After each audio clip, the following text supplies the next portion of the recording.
You have to be passionate about things and care about them enough to keep doing them in the face of difficulty. So passion and loving things matters, and knowing that you don't hate it matters.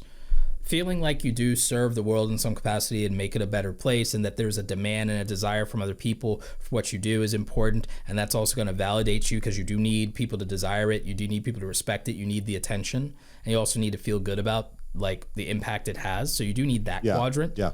But then you actually also have to not be delusional, and you have to be good at the thing that you are doing. You can't just like it and other people desire it. You have to actually be good at it, or it doesn't really matter. But then if you're doing all of that and then you make no money out of it, you're going to quickly, that passion will quickly turn into hate, or it won't be sustainable, or you won't have the ability to invest to improve, or you won't make the impact that you want. So you can't forego, and this is where creators struggle.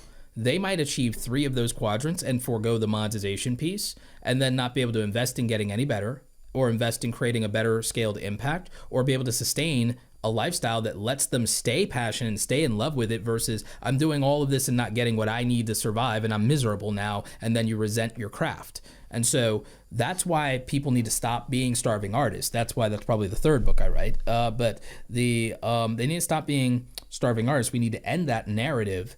And you do need to monetize, and you just need to do it honestly and earnestly, and that's all you have to do. And then what's the guilt? What's the guilt? Because what I have a problem with is you get over the guilt of selling things and making money.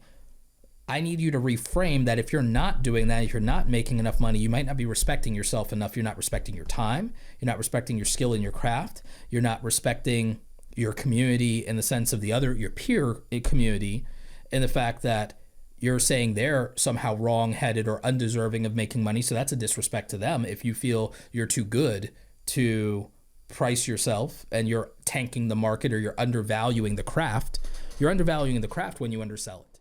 Thanks for watching Mark Savant Media. Here we're going to help you create a better content in less time and turn that attention into income. If you love this video, you're going to love these videos here. Click the one. Me and my team specially selected this just for you. Click the link, check out the video. I'll catch you here next time on Mark Savant Media.